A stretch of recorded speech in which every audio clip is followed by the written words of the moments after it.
Life for church service, funeral service, lecture, sporting activity. For more, contact at bayhillnewsnetwork@gmail.com or call 1784-529-8340. Ship your barrels and household effects to St. Vincent and the Grenadines with SVG Direct. Jumbo barrels $70, medium $60, and small $50. We ship anything, name it, we ship it. Vehicles and more. Local agent, Adams Customs and Shipping Agency, 3rd floor, Baines Building, Kingstown, SVG. Telephone 1784-458-1328. In Canada, contact Michael 647-569-3285. Jumbie 647-657-7362. Remember, it's free pickup at your convenience, 7 days per week, anywhere in the Greater Toronto area with SVG Direct. Now with ice cold local juices to go with our rich and tasty authentic Vincentian meals made affordable, it's the award-winning Phoenix Kitchen, open 7 days with extended hours on Friday and Saturday. Juices included Marby, lemon lime, passion fruit, bell apple, golden apple, cherry, mango, Marby, linseed, carrot, beetroot, fruit punch, and sea moss. For further information, call 455-1280. That's right, a bigger meal awaits you now with fresh, cold local juices. Phoenix Kitchen. Let the phoenix arise in you. Great news! Spectra Plus is now rolling out internet and TV services in St. Lucia and St. Vincent and the Grenadines. Yes, better service and better prices from the new and improved Spectra Plus. Spectra Plus TV plans for $59.99 per month, VAT included. Adult TV 3 channels plus $29.99. For more information, call 1784-534-2551 or 1784-532-2501. Fast, reliable broadband and television services for your home or business. Spectra Plus TV, internet, better. Looking for a place to relax with natural cool breeze and friendly surroundings? Then check the Bay Hill Tree Bar, located at Bay Hill Cane Garden. We have everything a bar will have. We also sell Shell 20-pound cooking gas at the Bay Hill Tree Bar.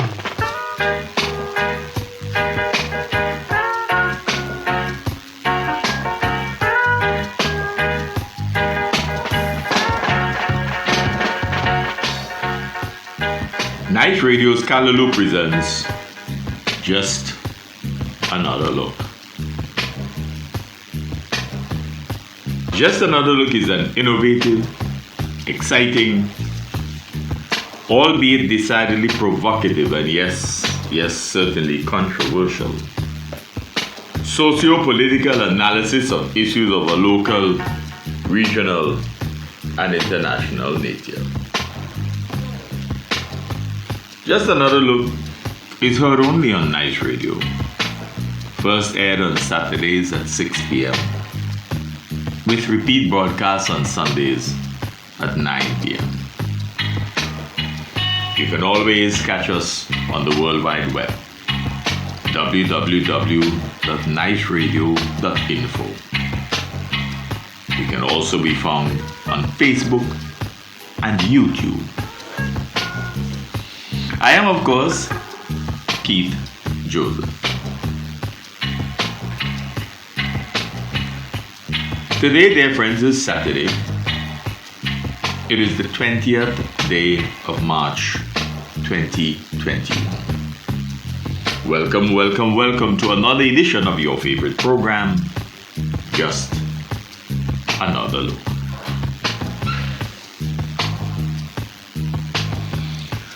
Two weeks ago, Just Another Look marked the 15th anniversary of Glenn Jackson's death. Because he died on the 6th of March 2006. But it's interesting that while Just Another Look took time to remember Glenn Jackson in the way in which we did, and to analyze his contributions, albeit critically, to St. Vincent and the Grenadines, to the party, to the media, to the entertainment industry, etc. The party to which he had given so much, could not find the time on his the 15th anniversary of his death to recount, to remember significantly, to engage its membership, its minions, in an understanding of what Glenn Jackson did for the party.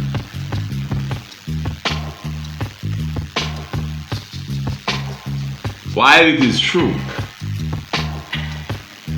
that the roadblocks of 2000, April, May 2000, may have impacted the image of the Unity Labour Party in the eyes of the Vincentian electorate. Just another look can say without any fear of contradiction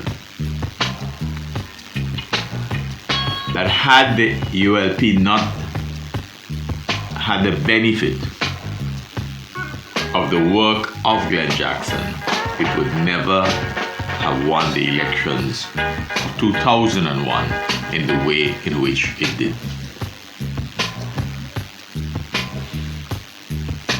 So that it is for us an embarrassment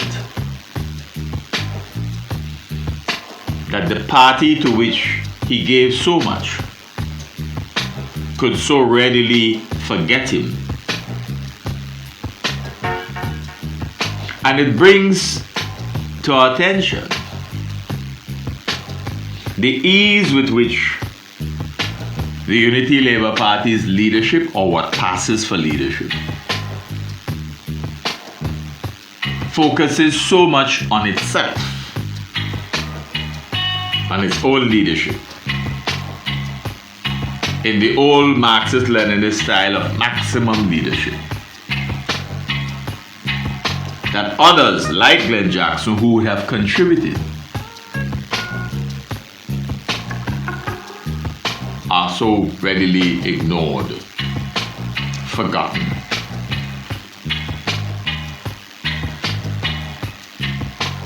There is no real commitment on the part of the ULP's leadership to anything or anybody other than what the leadership desires. That's why we point to the Gonzalez leadership as essentially hubristic in nature. And we make no apologies for that. And the sort of apparent concern that the leadership should perhaps continue in the family line, as if to suggest that only that family has what is required for leadership. Only that family appears to be bright enough for this or that. Makes a mockery of what the same leadership refers to as an education revolution. Because if you believe that you did in fact create an education revolution, it's 20 years hence. And therefore, the beneficiaries of that so-called education revolution should by this time be positioned for leadership. But instead, there's the feeling that only a certain group of individuals have what it takes to lead this country. They have to have this sort of blessings, anointing of the Gonzalez clan. So who better than the Gonzalez clan itself to lead the country? But the Vincentian electorate sent a very clear message in the last elections to the Gonzalez clan. So that Gonzalez the elder got fewer numbers. And his son, who in the campaign boasted about how I feel I could thump my chest boastfully at the end of the elections could not believe that Laverne Gibson Velox was able to so radically eat into his numbers. There is no shame. There's no shame. What we get is the typical Gonzalez line, the typical Gonzalez spin on the outcome of the election. It is how they want to see it. It is how they try to convince themselves that it is. And consequently, if they believe that, then the electorate should believe it because they say so. So 2 weeks ago, we did an entire program on Glenn Jackson, his life and his times. Critical analysis. But it was a reminder to Vincentians that Glenn Jackson has a place in the country's social, political, and cultural, as well as economic history.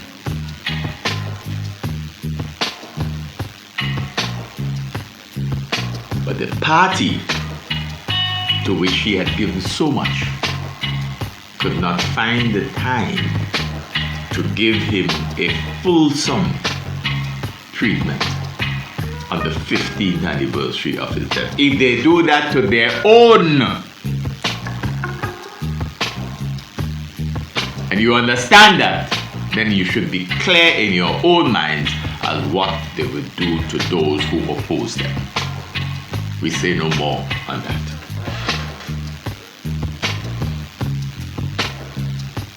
Unfortunately, dear friends, for the Unity Labour Party, it appears to have already forgotten that Glenn Jackson ever existed, let alone observe the anniversary of his death in a meaningful manner.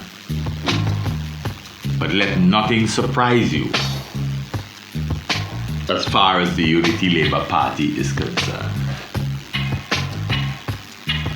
But you know, ensconced in his own habitat on Sundays, Gonzalez has now come up with a new strategy. It's the WeFM strategy,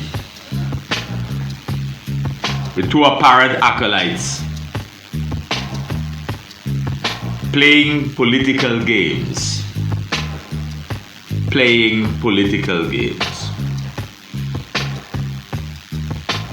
And so, ensconced in his own habitat on Sundays, Gonzalez appears to be making a vain attempt, because it is going to fail, a vain attempt at rekindling the linkage that he once had with the Vincentian masses, which was created in large measure by the late Glenn Jackson,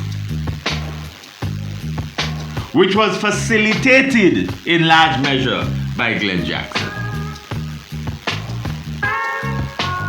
and which Glenn Jackson systematically enriched in the days, in the months, weeks, and days leading up to the general elections of 2001. How short are the memories of those who lead the Unity Labour Party? Maybe there's much that they want us all to forget. It didn't matter whether you liked Glenn Jackson or not. But it is important that you engage in your critical thinking skills to analyze carefully his contribution to the party in particular and to the country. You see, the ULP has never given Glenn Jackson the credit that is his legitimate due for the image building that he did for both Gonzalez and the Unity Labour Party in 2000 and again in 2001 in particular. He helped craft Gonzalez's image. Gonzalez the elder may wish to think that is walking about and so on and being greeted by people had something to do with himself. Only partially. Only partially. Much of what he got in terms of the support from the masses came from the work of Glenn Jackson. In many respects, Glenn Jackson helped build the political image of Ralph Gonsalves. He made it possible. And to see the way in which his memory is treated by the same Ralph Gonsalves and the Unity Labour Party leadership is an indication of how petty that grouping is. Perhaps we should have expected this, because hubris does not readily allow space to be filled by others. The hubristic politician has no place within him for anyone else. It is all about self. But unfortunately for the minority leader, Ralph Gonsalves, the WFM on Sundays just does not cut it. The new program does not meet the requirements of a rekindling. We liken it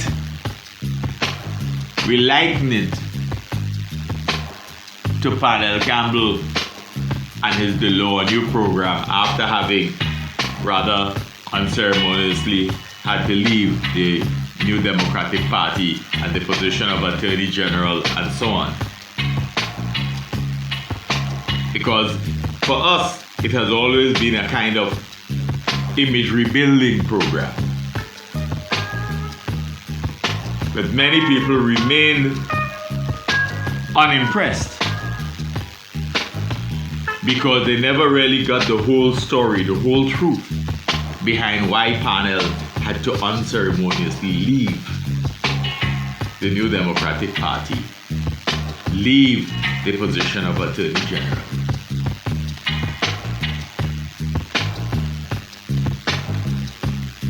So the Unity Labour Party has never really given Glenn Jackson the credit that is his legitimate due.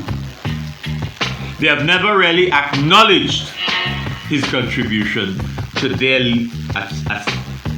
accession to governance in this country. But now, at the end of the last elections, the Unity Labour Party, inclusive of their talk show hosts, their little minions, the parrots, unable to explain just what happened in the last election. But remember, if you are a beneficiary of political largesse, you have to continue lying prostrate at Papa's feet, hoping to benefit from the droppings from his table. Doesn't matter how he treats you, but if that is your option in life, then so be it. And many are not recognizing that the leader cannot cope with the fact that, yes, he may have won an extra seat, but he won that extra seat by one vote. And then now suddenly a win is a win is a win. But more importantly, he has lost the majority. And that pains him as a political leader who for years was able to boast of his own popularity in the country. Now he recognizes he has lost that luster. Even though we've been telling him that for the last several years, that no one is anymore impressed by any charisma. Whatever charisma he may have had, gone through the floor. Through the floor, not through the roof, through the floor. So he has difficulty psychologically and politically and hubristically coming to terms with the fact that while you may have paraded as a world boss within your own country, you have lost the majority of the support from the electorate. That is a stinging indictment of what has become of you.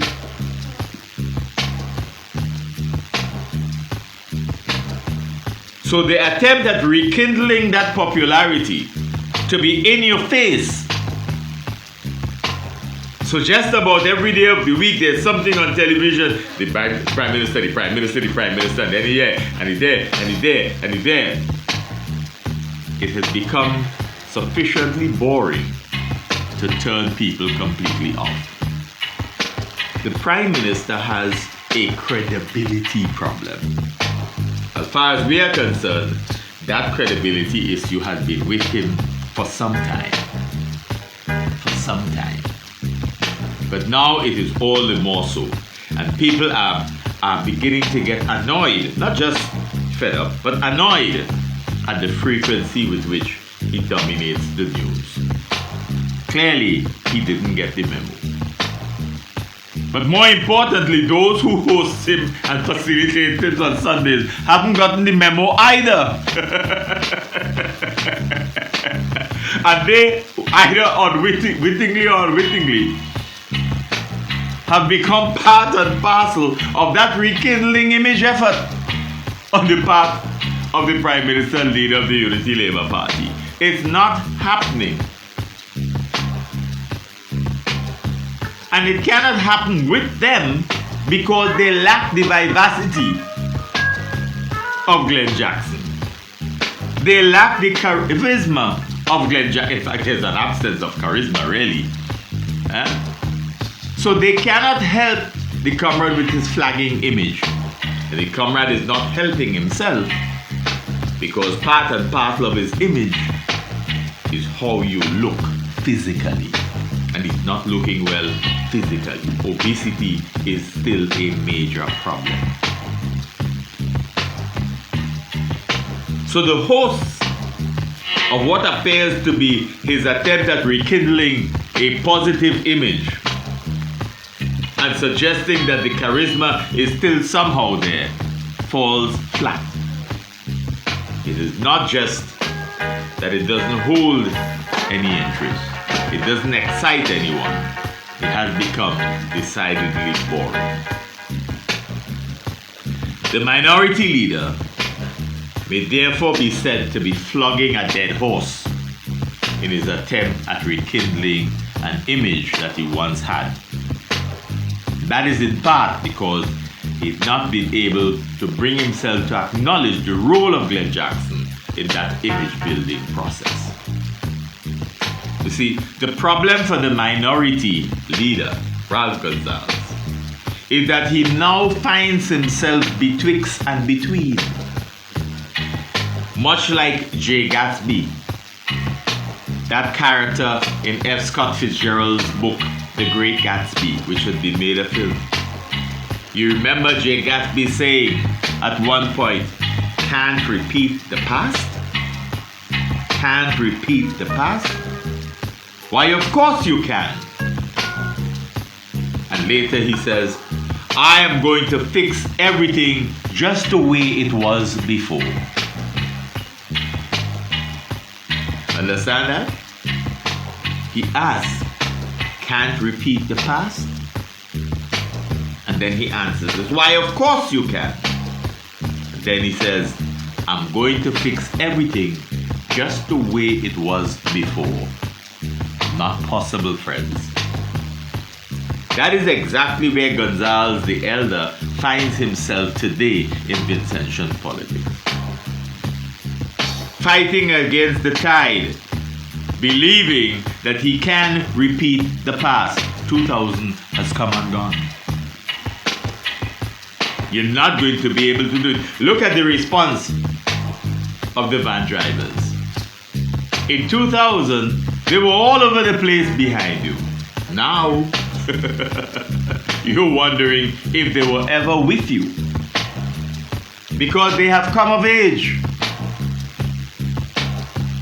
And younger generation of drivers and conductors have come to a recognition that they are not your political football and they are not willing to be on your plantation.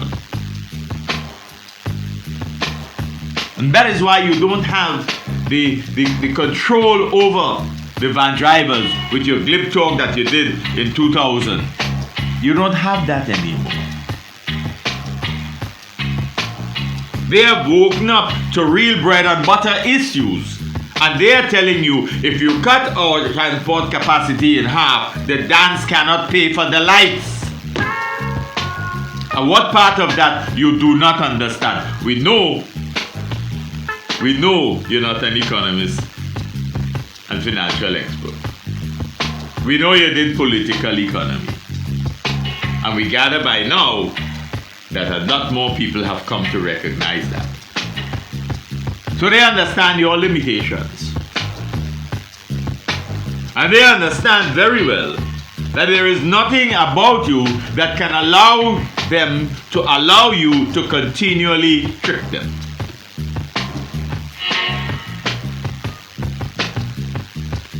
And that is what has become bothersome. And they recognize perhaps that you too often speak of different sides of your mouth. There's only one mouth you have.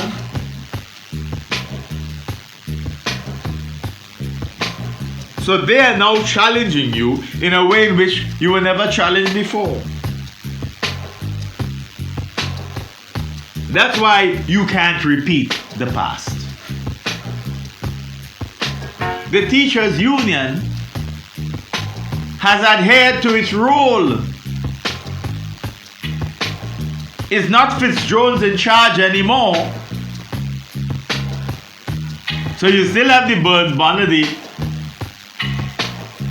and you still have the Noel Jackson with CTAW and National Workers Movement respectively. But the teachers' union recognized, as does the Public Service Union, that we are not part and parcel of your political patsies, and that they can engage their critical thinking skills. And so they are calling you to account to make good on promises that you made or commitments that you gave which are yet to be fulfilled. And so there's a question of trust, there's a question of confidence. They no longer trust you because they go back to the changes you had committed to make with regard to the teachers' union. They go back to the changes you had committed to make to the Public Service Union. But when they recognize that your former chair of the Public Service Union, Cecil Blazer Williams, was taken through the mill in the case when the Public Service Union challenged the Public Service Commission on behalf of 5 of his workers. The level of embarrassment to Blazer Williams as chair of that commission and a member of the legal profession should have led to his immediate resignation. He didn't do that, he should have been removed. But he didn't do that. And when the Public Service Commission got bushwhacked, and the court says, essentially, you lose, Public Service Union wins, you then say you're going to appeal. When is that appeal going to come up? Or is it that you want to show the Public Service Union, I am still the boss? And you got to wait, just like Marcus the Freighter's waiting, just like some of the homeowners in Argyle still waiting. How many more people must wait until you feel it's your time and it's right? And so the sycophants that engage in this charade, this seeming attempt at rekindling your image, have sullied their own images, if they ever had, so that it has all become a very distrustful, disturbing, disappointing, and despicable display of ULP politics. Nobody cares about those images. that you are seeking to rekindle now at any of those levels. So you are flogging a dead horse. You can't repeat the past. No matter how much you think you can. And you can't fix everything just the way it was before. You see, like Jay Gatsby, Gonzalez seems confident that he can turn back the hands of time. You can't. Gonzalez may well be thinking, like Jay Gatsby, that even as on one side of his mouth he boasts of having led a so-called education revolution, the perception today, the perception of the masses today may well be such that to him they have not really moved beyond 2001. But they have. But because you may think that they are still at the 2000-2001 level, you may also think that you can somehow bring the electorate back to endearing you, and through you endeared to the Unity Labour Party just as it was in 2000 and 2001. Not possible.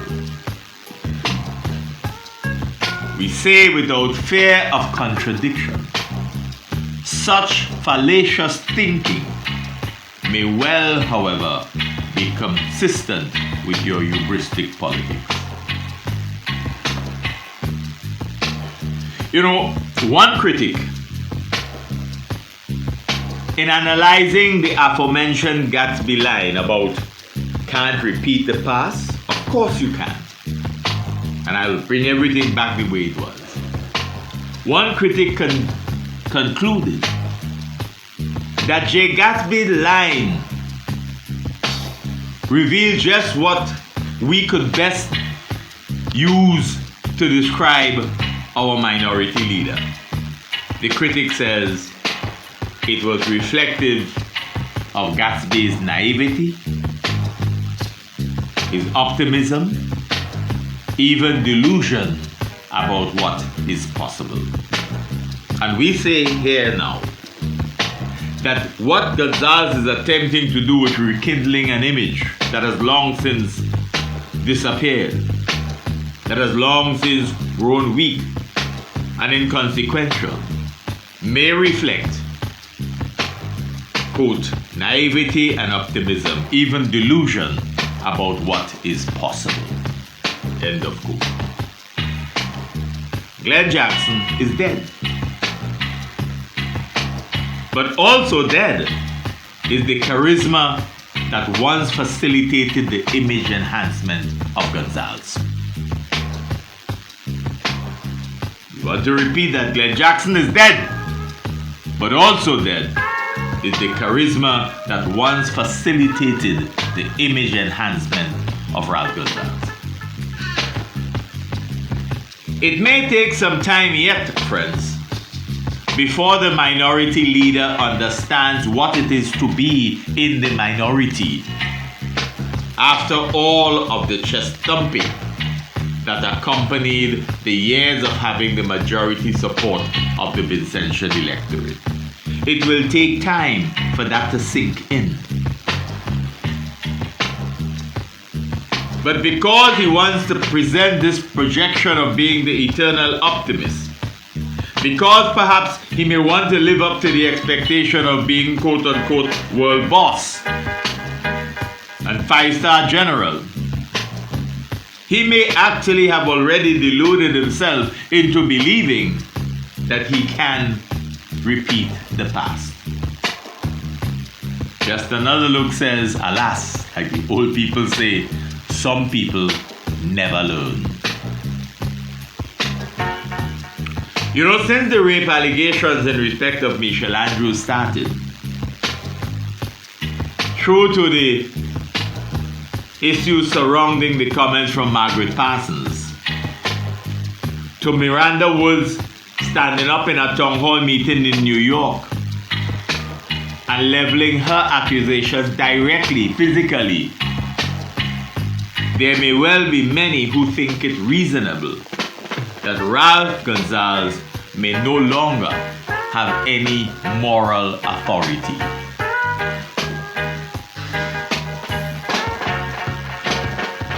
One of the troubling issues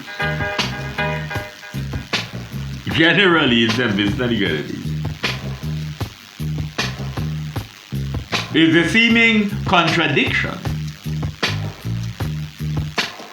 between the leadership of this country wanting to talk about observing International Women's Day and getting the women among their minions to speak out on issues impacting women in the society, when this is not being addressed. When you're not addressing in a fulsome manner the issue of Michel Andrews, why was the case nully brought? Is there any truth to the claim by some that Gonsalves is afraid to go to Canada because of the Margaret Parsons issue? Now, any of the women in the ULP, young or old or in between, in any way concerned about the Miranda Woods allegation?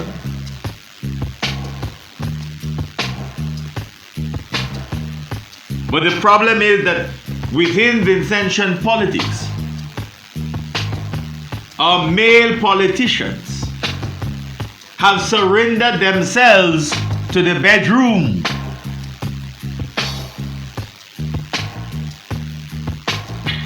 So that when one talks about family, when one talks about fidelity, when one talks about morality, many of them on both sides of the political spectrum, actually, except this Nadigadin, on both sides, they retreat. Because many of them, on both sides, have unfortunately arrived at a stage in their lives where they too have adopted a line that there is in vogue a new morality, which we here at Just Another Look insist is the absence of any morality whatsoever. And many of them are hoping that their behavior will be endorsed by successive younger generations, with whom some of them compete for the same young ladies anyway. That it will be endorsed by them so that they can justify their actions and their lifestyles, so that end up in the same old situation like old people say, the pot can't call the kettle black, they're both black. That is the sixth state in which St. Vincent and the Grenadines has unfortunately found itself.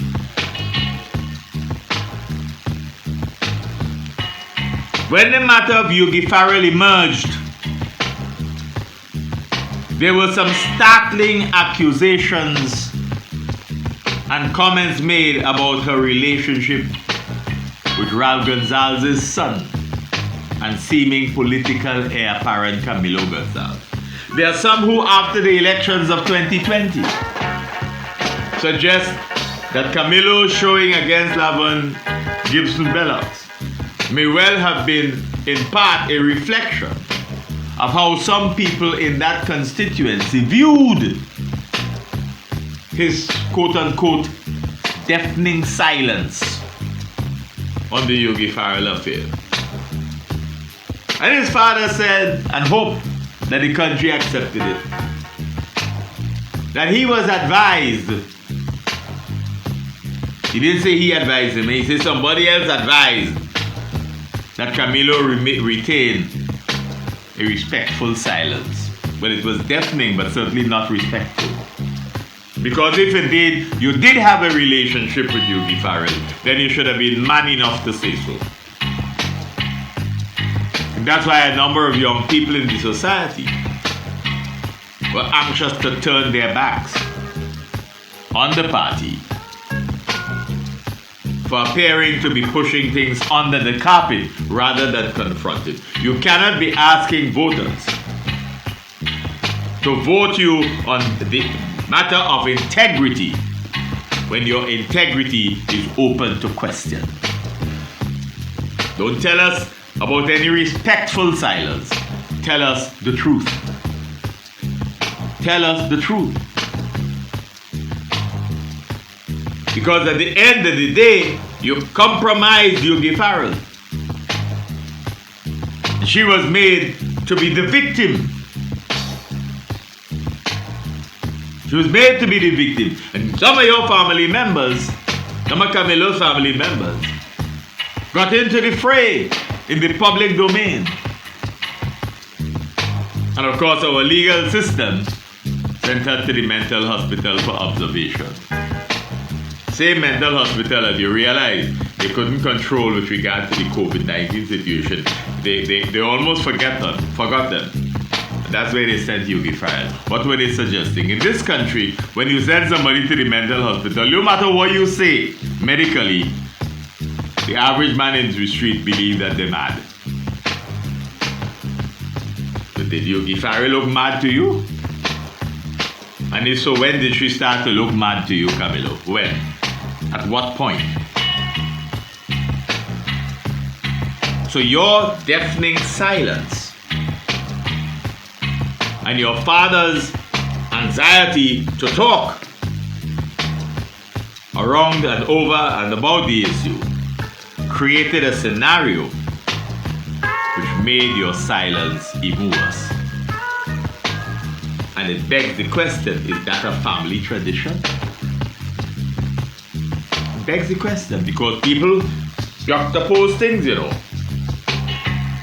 Because when they hear about this Yogi Farrell thing, they go back now to the Michelle Andrews thing, the Margaret Parsons thing, the Miranda Woods things, and said, hello, wait a minute.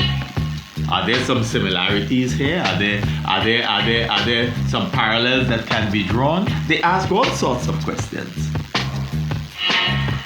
The issue of credibility, the issue of morality may still be important, even though you may not wish to think that they are.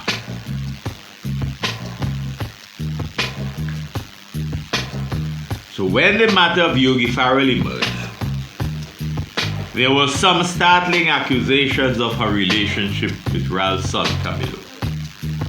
But just another look at, did the comments made by Gonzalez the Elder at that time seem to suggest that the way the community interpreted it, or could have interpreted it, may have been seen as throwing salt on the wound? Could Ralph's comments then have been interpreted as leaving many convinced that he clearly lacked any moral authority to address the matter? Could it be? Could it then be said that for some, Camilo's stunning silence on the Yogi Farrell matter pitted him almost perfectly in the company of his father Ralph, insofar as a perception of lacking moral authority to speak on matters of that nature is concerned? Could it be? Could it be? At least you let me talk. Could it be that the allegations and accusations have left many decidedly convinced of a sort of moral decadence in leadership in St. Vincent and the Grenadines? Could it be? Part of today's Vincentian reality is the seemingly increasing disrespect for our girls and our women.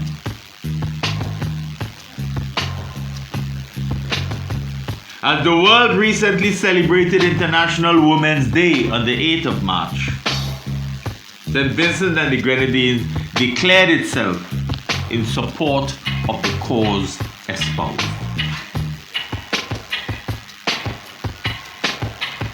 But one wonders whether, in espousing the cause and understanding the cause, allowed our women in sufficient numbers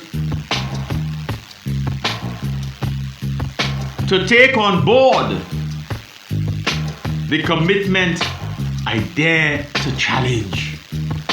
I dare to take the challenge.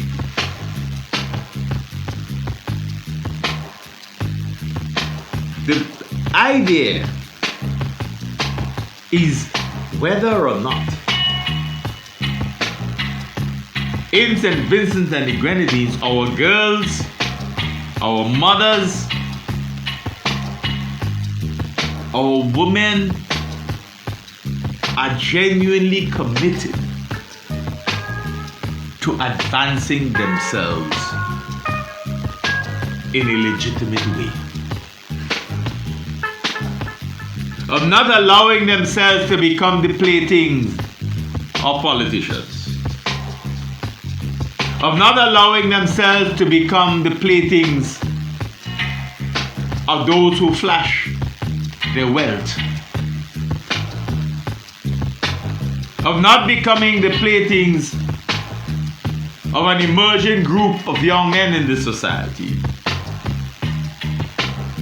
for whom the concepts of loyalty, fidelity, love mean absolutely nothing.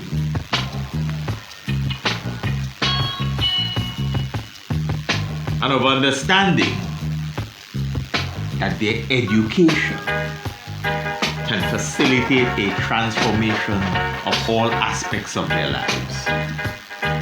That their education can allow them to take control of their lives and to take control of their bodies. History is replete with examples of men who use their positions of power and their wealth, their income, to delude and confuse girls and women, including wives, that this is what matters. What we can give you matters. Have we in St. Vincent and the Grenadines reached a stage where men are willing to accept their wives becoming the playthings of other men in this society, even of politicians? Have we reached that stage? Have we reached that stage where they are willing to do those things if it allows them in return to enhance their own income statuses? Have we reached that stage in Vincentian society? This is a small society. Not much stays secret. Not much stays secret, believe you me. But did our women and girls on International Women's Day 2021 understand the full impact of raising that hand? Raising that hand and joining the rest of the world. In this country, there are many who are afraid to talk of gender equity as women because they are still so much seeing themselves below the thumbs of men that they cannot bring themselves to start talking of gender equity. That's how far back we are. That's how far back we are. But many of those same women are not making the contribution they ought to the development of their kind in society. So that there can be a bonding there can be a coming together. And there can be a movement that looks after their genuine collective best interests. While the decision to participate in the global observation of International Women's Day is commendable, it is nonetheless lamentable that precious little continues to be done otherwise in this country during the course of any given year to address the annoying and embarrassing disregard and disrespect for our girls and our women in our country. When you look in your mirror as a woman, are you satisfied with your life?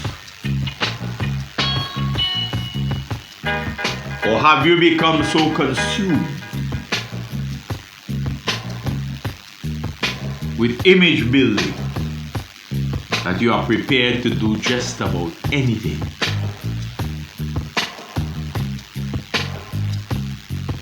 It appears that it is only when something really bad makes the news that there is the usual 9-day response by way of taking to the call-in radio program to talk about the need to do something.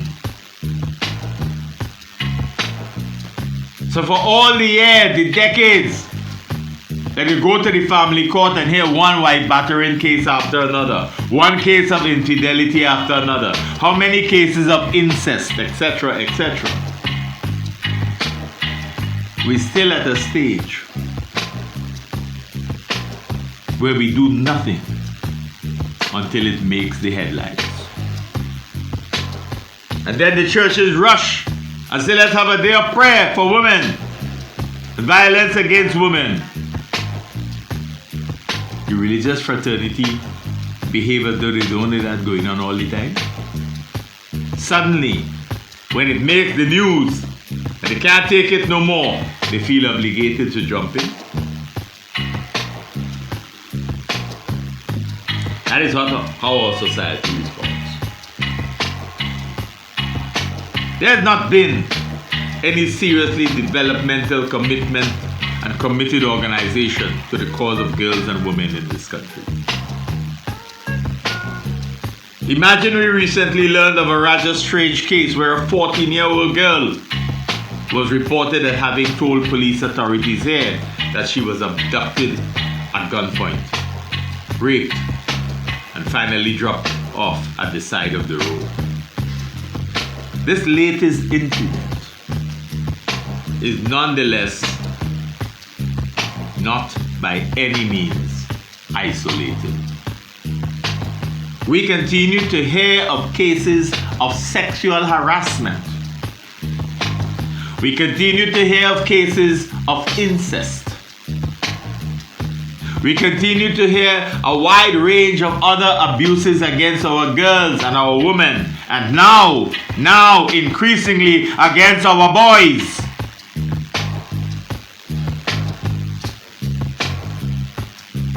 The reality is that nothing has been done to change the course of things in this country in respect of girls and women. And it is amazing but instructive that our women have not found it necessary to establish themselves into a powerful group that stands up to the way in which girls and women have been treated for decades in this country. That too gives the lie to any so-called education revolution being realized in this country. The female tokenism we have had, which have been held aloft by the administration, has not been accompanied by any genuine commitment to redress the situation. If our women were to take seriously an analysis of what is their plight in the society, they would have been able to say to the Prime Minister, stop talking nonsense, because all you have given us in women in leadership positions in this country is mere tokenism. Mere tokenism. Mere tokenism. How many women make it to the list of candidates for elections? How many? The appointment of this one here and that one there. Remember, appointments are very often political in nature. And that begs questions more than it provides answers. Tokenism. What we have is female tokenism. And it happens so rarely in this society that when it occurs, you have to boast about it because you yourself have not engaged and made it a common practice. The existence and operations of the family court in this country have not done much to change the incidence of cases of sexual harassment.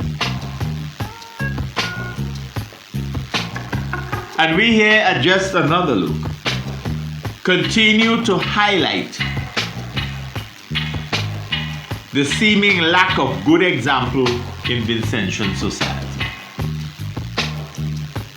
If you try to be good and to live your life consistent with that belief that you can be good, you are laughed at, you are scoffed at, you're soft, you're a fool.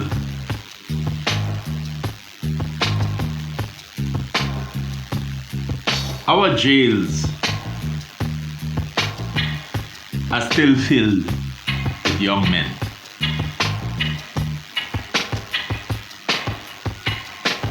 That's our reality. Our education system reflects the changing trend, although when one looks at the actual education statistics, the boys have started to fight back.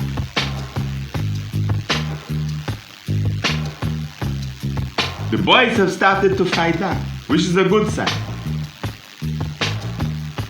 But understand that the society has to be sufficiently open, sufficiently objective to allow for that ongoing competition between our boys and our girls in the education system, our young men and our young women, without anyone being made to feel inferior.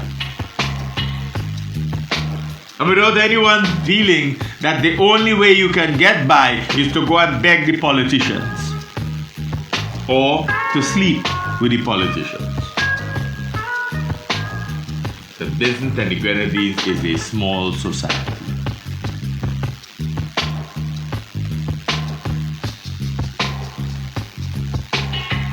We continue to highlight the seeming lack of good example among leaders in different aspects of our society. Young men in this country remain fixed on what they see happening around them. It must be a challenge to many of our youths that they find themselves as young men competing with older men for the attention of girls in Vincentian society. But understand that they are no match for the older men, because the latter have the capacity to provide the financing, to provide the cell phones, and to provide access to power and feelings of power. Today's Vincentian reality leaves many economically depraved, and our women are themselves caught up in this malaise. This is the reason that some are asking whether there is a growing tendency for our young girls and women to be prepared to sell their bodies merely to make ends meet.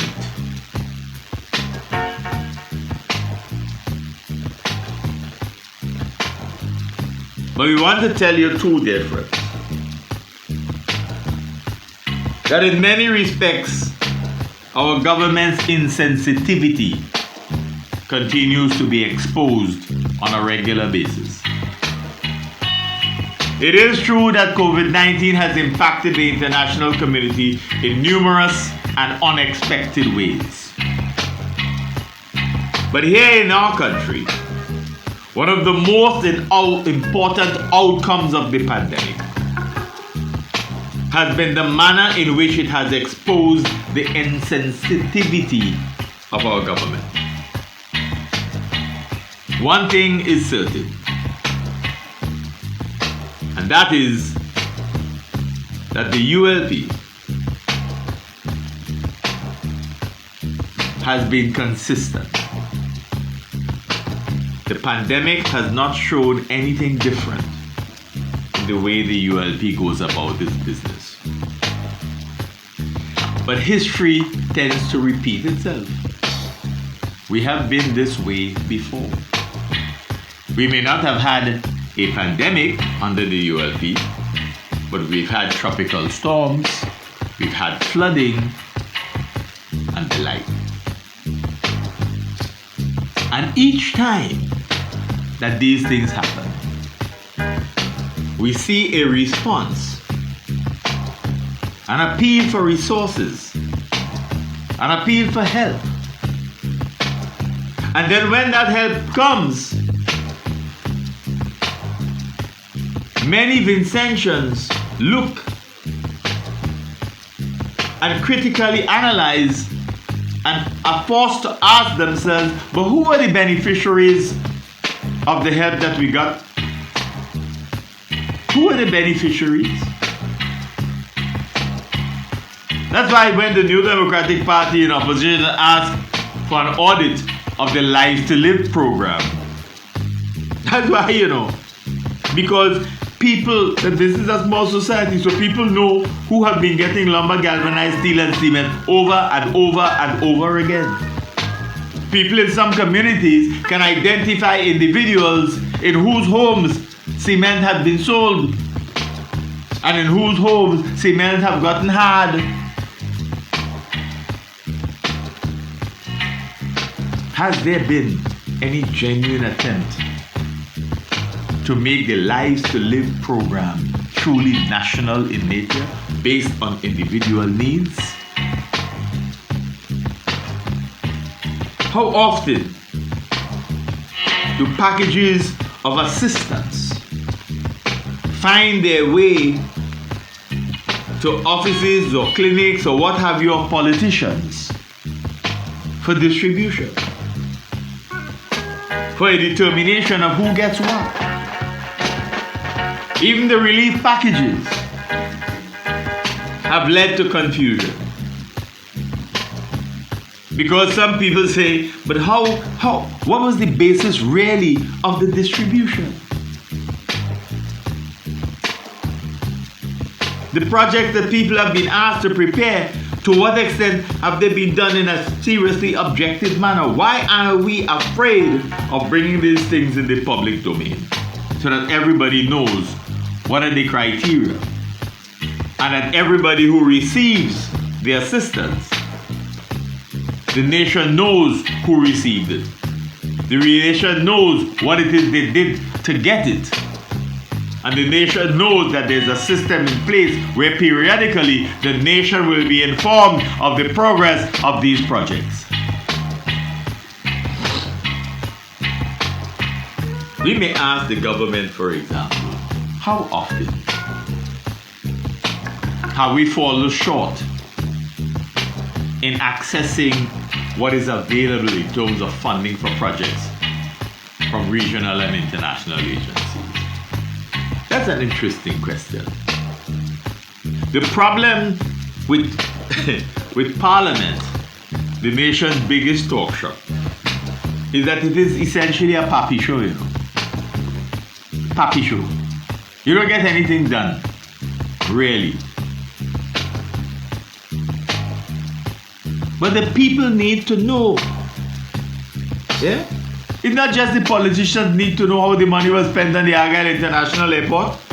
It is the nation that needs to know that how much money did you collect from what sources and under what terms and conditions.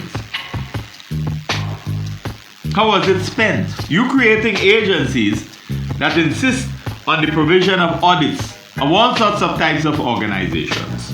Well, what about leading by example? What about showing us an audit of the Argyle International Airport?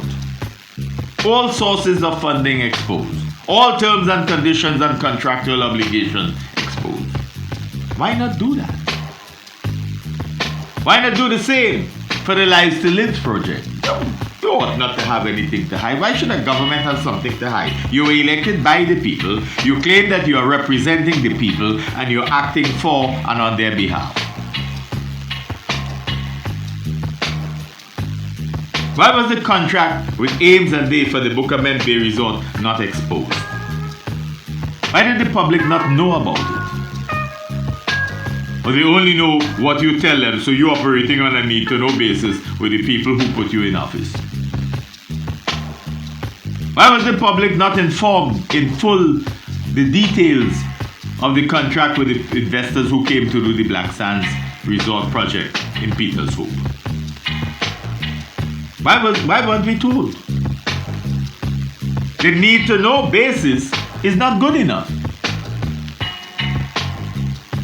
How does a government of the people hide things from the people? The only reason you hide things is because you don't want them to know. Why? They're good enough to elect you to put you in office, but they're not good enough to know what you're doing for them while you're in office. Why don't we have an annual audit of just how much resources the government has put in each constituency in this country? So that the people, the masses, can genuinely involve themselves in saying, no, that didn't go there. Tell us something else, but that ain't go there. Or produce the evidence. Because the people in the country know. They know when a project starts and they see who is involved. Why aren't we told what are the criteria used for giving people jobs on the road? Why don't we make public the list of people who are employed each time we have roadworks? You have to pay them, so you have to have a record. Why don't you just put it up? And let the public know whether you have used political affiliation as a criterion for determining who gets a job, even if it is to cut the side of the road. That will determine, you see, the extent to which you are engaged in genuine development. Whether you are making available to the nation the resources that we have, the distribution of those resources. Or what are the critical factors? Why aren't we told about the terms and conditions of investment? If you are saying that bringing in investors, the way in which some other countries have done, citizenship by investment or what have you, if there's something wrong with that, then tell us all of the terms and conditions of those investors who come in under your watch, so that we are aware that we're not doing a citizenship by investment using another route or another name. Did Ames, for example, get access to Vincentian citizenship? Did they? How do these things work? Tell the average man in the street. Put everything bare and tell the average man in the street how all of your resources have been arrived at and match it with the salary that you have. If you're saying, but then again, no, we can't go down that road, because remember, you said you were going to allow for people to be able to disclose all of their assets when they were going into office. Remember the concept of integrity legislation, which was a priority in 2000 and 2001? Since 2001, the only people talking about integrity legislation is the opposition. Which is interesting, because between 1998 and 2001, the opposition, ULP, was the one talking about integrity legislation more than anything else. They tried it, the then ruling New Democratic Party. Now the shoe is on the other foot. And you remind the ULP, now in government, that when you were in opposition, you were saying that this would happen, and that Vincent Beach, your deputy leader, was saying in the first 100 days. Now behind the scenes, people are mumbling, well, it's just Vincent Beach who said that, and he dead. Right? He died more than a decade after you got into office. And he and all forgot, or appeared to have forgotten, that he was the one advocating that in the first 100 days, your ULP government would introduce integrity legislation. We have had hundreds of those hundreds of days, and there's no indication that integrity legislation is even on the horizon of your list of priorities. You're not even that far. It's farther than that. But that is good governance for you. And it is good governance because the government says it is.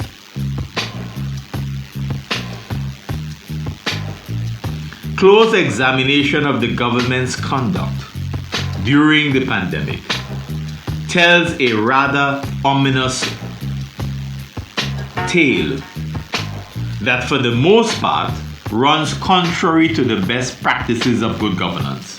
And indeed, the performance has been more consistent with the old people saying, in the land of the blind, you better believe the one-eyed man is king. St. Vincent and the Grenadines is an amazing place. The government has a credibility problem, much like the minister, the prime minister. The entire government has a credibility problem. That is why people are hesitant to take anything from the government in terms of dengue, in terms of the pandemic, and even, believe it or not, in terms of Mama Sufri. The government has a credibility crisis problem. If you talk about it, they want to tell you that you're creating panic. That is not the issue. The issue is you have a problem of credibility. People do not trust you. For all the amazing things that we are hearing now about Dr. Gerald Thompson's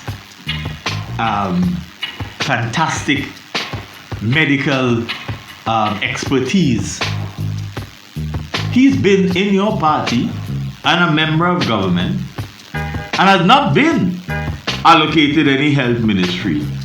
And we've had dengue for years. But check the history since 2001. How often has Gerald Thompson been brought before the nation as an infectious disease expert in the way in which he's being projected to us now? How often? How often? How often has this nation been exposed to the expertise, medical expertise of Gerald Thompson as they are now? You have a credibility issue. The government does. It's a credibility issue. People don't trust you. Because if you knew that Gerald Thompson was so much of an expert, we should have had him dealing with infectious diseases more deliberately over the last several years. Not now. When you told us that we didn't need to lock down because we had everything under control, and people were calling and telling you, hello, tell us where the critical hotspots are so we can take the necessary precautions. No, that wasn't the thing, because you're in charge. When people were telling you we have community spread, no, you were fighting up with clusters. When the World Health Organization put you on the list of those with community spread, you challenged the World Organization. No, we have clusters. And then boom, about a week or so afterwards, hello, welcome to community spread. The nation knew they had community spread before the Ministry of Health. The Ministry of Health waiting on some sort of checklist to say, okay, when we check off all these boxes, we have community spread. You wasted our time. That's what you did. You wasted precious people's time. And what happened? All across the world, we know concerns were nursing homes and other such institutions. And right before our eyes, people passing the red roof day in, day out. And nobody really paid close attention to our mental hospital until it reaches a crisis point. Nobody did. And there is no shame. There's no embarrassment on the part of Ministry of Health officials or the government or the Prime Minister. There's no shame in saying that we neglected. That's the same place you sent Yogi Farrell, you know. So had she still been in there, she might have been a patient too that found herself with COVID. How did we do that? Where were our health officials? So instead of the minister, Jimmy Prince, nights at the PS, and the CMO and others, all of whom seem to now be under threat of a loss of credibility as far as the average man in the street is concerned. People don't want to hear you all, you know. People don't want to hear. In fact, people have turned off of the Ministry of Health when it comes to the pandemic. That is the problem that the country now has with regard to vaccination. It is that people have recognized that they have difficulty trusting you and trusting what you have told them. That is why even as you go around the country, people are not coming forward in the numbers that you expected. It is your fault. It is your fault. It is your seeming lack of credibility as far as the people are concerned. The mixed messaging is a problem. And so those who engage in academic studies and who spend some time looking at psychology know that the most difficult things to change is people's beliefs, people's behavior, the most difficult things to change. And so many of the politicians are now getting into the act, thumping the chest. This is something they could jump up on and say who's pro-vaccine, who's this and who's that, etc., etc. It doesn't work so. You know very well, because you studied, that people's behavioral change, people's attitudinal changes are among the most challenging things to do. And they don't change attitude because you feel that what you say makes sense, or because you believe that you're in a position of power that it makes sense to them, or you believe that you could sweet talk them into doing it. They've been there before. And one of the things these politicians must understand is that no matter what you say now, they remember what you said in the past. They look at your own credibility. And however good and right you may be in saying the things you are saying now, they're comparing you with those occasions when you led them down the wrong path. That is where the credibility issue is. It doesn't make any sense one politician after another get up and berate this one or berate that one. That is not the issue. That is as much showboating as anything else. It may feel good to you politically. It does nothing for the well-being of the country. It does nothing for the average man in the street who is concerned about his life chances. But they recognize that they cannot allow you to dictate their life chances for them. However well-meaning you may be, they remember you at your past. That's what our society is. But we have to understand that. Many analysts have been arguing the matter of the Caribbean's inability to come together as a grouping of small nations. We have numerous explanations on offer. But if there was ever any doubt about the utter selfishness of our Caribbean leaders and of their total disregard and disrespect for the collective best interests of the peoples of the Caribbean, the region's response to the COVID-19 pandemic epitomizes these despicable qualities. One would have thought that the pandemic would have brought the Caribbean together, since none of the individual countries and territories possessed the ability to confront it alone. But no, even as people around us are dying, we have witnessed the most incredible and debilitatingly distasteful example of what passes for leadership in CARICOM. Today, like crabs in a barrel, Caribbean political leaders have resorted to panic. They're telling their people not to panic, but they have all panicked. And they panicked in a manner that manifested itself in chronic selfishness. Today, the matter, the world must be watching us and laughing at us, as they have always done. Because they must be saying, watch a group of small islands. And instead of coming to us with a comprehensive, cohesive policy designed by the relevant expertise, what we have is a set of crabs in a barrel politicians, each wanting to show his own population. I could get more vaccine than the other man over there. I could get more than that one. I could get more, etc., etc. The matter of accessing and distributing vaccines in the Caribbean has shown who among the political leaders has more reach, who has more resources. And clearly, it is every nation for itself. Every nation for itself. With Barbados, Little England, galloping ahead. Look around, people, and listen. It has become commonplace for the Caribbean heads of government to pat themselves on the back each time they meet. The peoples of the region, nonetheless, learn all the more that the lessons that should have been learned from conquest, slavery, emancipation, and even independence have not positively impacted them as the people. The people have been left behind.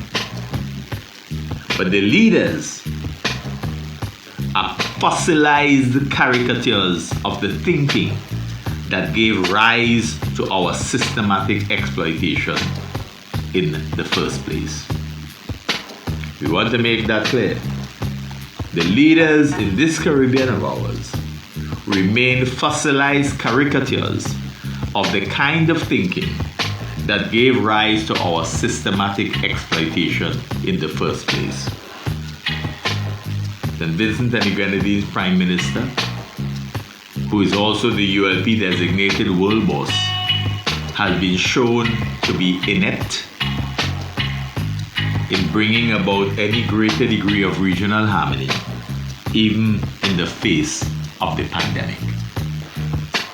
Perhaps this is because if one is not an advocate are each divided along political lines, some more so than others. That sense of divisiveness that is manifested in every one of our Caribbean countries' political culture is taken with our leaders and by our leaders to CARICOM. You cannot go there and make decisions of a more global thinking nature if you cannot have done that at home.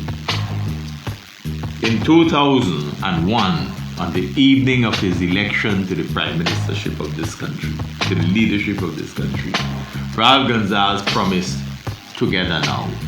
Changed the mantra from labor now, but to together now. And for the last 20 years, we have witnessed the application of a labor now policy. Together now was never implemented. So if you cannot be a protagonist for unity in your own home, you certainly would be unable to do it at a regional level. That is the case replicated in each of our Caribbean countries. CARICOM is a hopeless institution for change to the extent that these are the leaders who are pointing the way.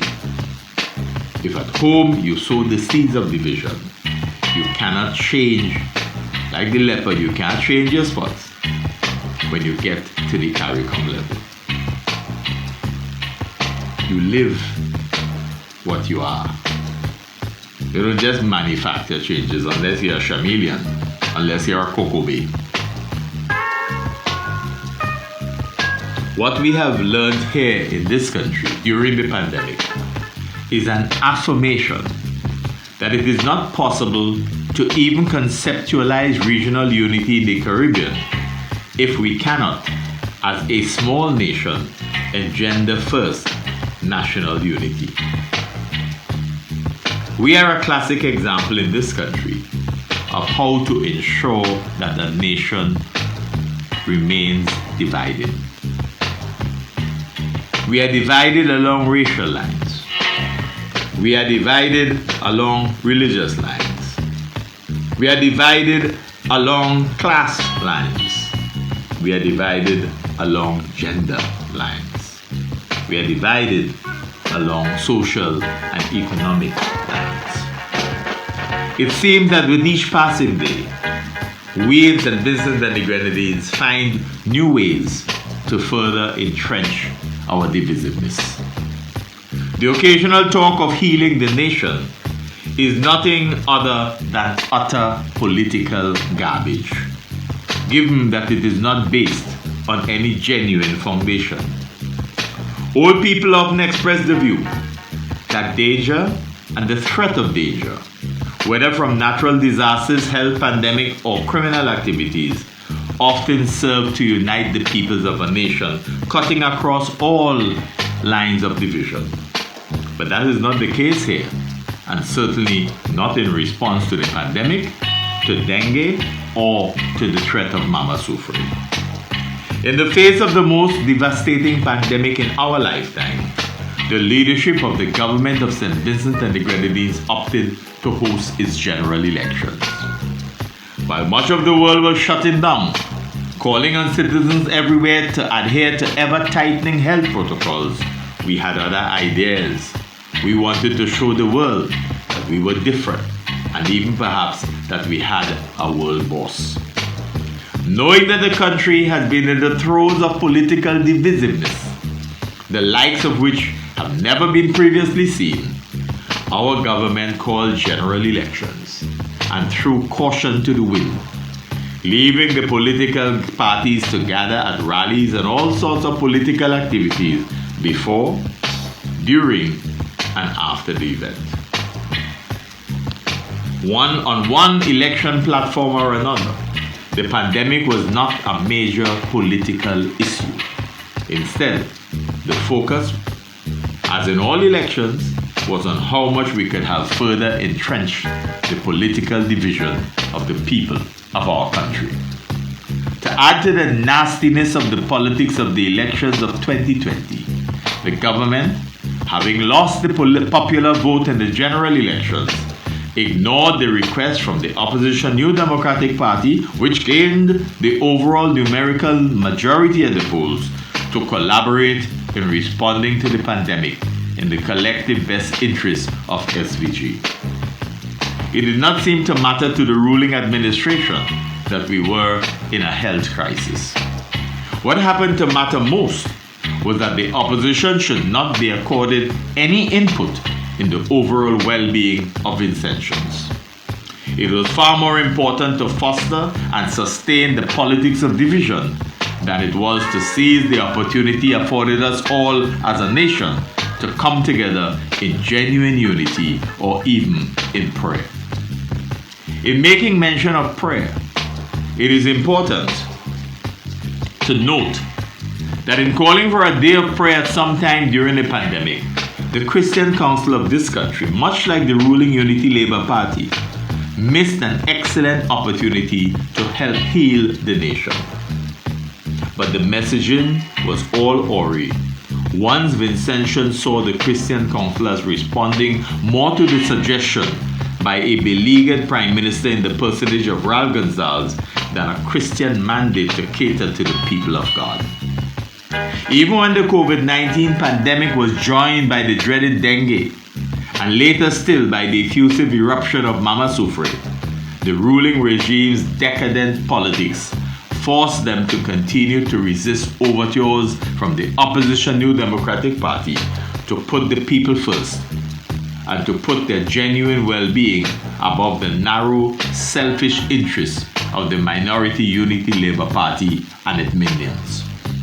What we have therefore witnessed in the pandemic is an incredible piece of evidence of the utterly deplorable insensitivity of an administration that has long since lost its way, yet pretends not to know that this is the case. Enough said. But you know, dear friends, we want to remind you, as we always do, that today, the 20th day of March, 2021. Remember, it was 5,188 days ago that we had the disappearance of SVG Air J8VAX. Disappeared on Sunday the 19th of November 2006, piloted by Dominic Gonzalez, who was giving Rashid Ibrahim a ride. On the 20th day of March 2021, which is today, we are 3,878 days after the disappearance of another SVG Air aircraft J8SXY. Piloted by Suresh Lakram, on Thursday the 5th of August 2010, the plane disappeared on its way to Kanwan for a mercy mission. As always, dear friends, we remind you, on the 19th of September 2008, Patricia Bowman was on her way to work when the debris from somebody's wall, your property, collapsed and crushed her to death in her car. You would believe, if you're in any normal democratic society that observes the rule of law, that we would not have to be saying this so many years after the fact, 13 years after the fact. And we keep repeating it. We repeat it because we hope that one day the doctors, the lawyers, and the politicians will feel sufficiently ashamed of themselves and to see how they have failed the nation. Because it's not just Alvan Bowman that you have failed. It's not that the family of Patricia Bowman that you have failed. You have failed Vincentian society. And you should all be ashamed of yourselves. All of you. Enough said. You'll be listening to another edition of Nice Radio's Callaloo presentation, Just Another Look. Just Another Look is an innovative, exciting, albeit decidedly provocative, and yes, they are certainly controversial, socio-political analysis of issues of a local, regional, and international nature. Just Another Look is heard on me on Nice Radio, first aired on Saturdays at 6 p.m., with repeat broadcasts on Sundays at 9 p.m. You can catch us on the World Wide Web, www.niceradio.info. Remember, you can also find us on YouTube and Facebook. I am, of course, Keith Joseph.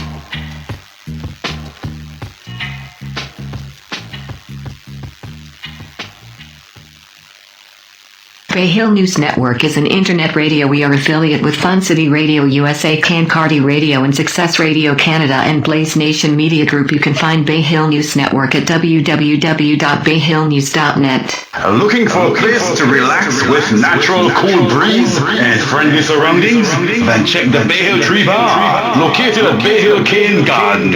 We have everything a bar will have. We also sell Shell 20-pound cooking gas at the Bay Hill Tree Bar. Ship your barrels and household effects to St. Vincent and the Grenadines with SVG Direct. Jumbo barrels $70, medium $60, and small $50. We ship anything, name it, we ship it. Vehicles and more. Local agent, Adams Customs and Shipping Agency, 3rd floor, Baines Building, Kingstown, SVG. Telephone 1784-458-1328. In Canada, contact Michael 647-569-3285.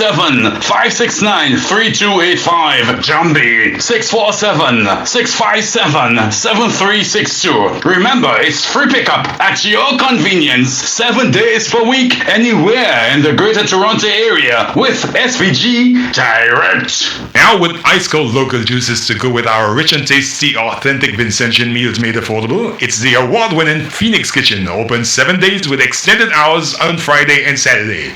Juices include Marby, lemon lime, passion fruit, bell apple, golden apple, cherry, mango, Marby, linseed, carrot, beetroot, fruit punch, and sea moss. For further information, call 455-1280. That's right, a bigger meal awaits you now with fresh, cold local juices. Phoenix Kitchen. Let the Phoenix arise in you. Great news!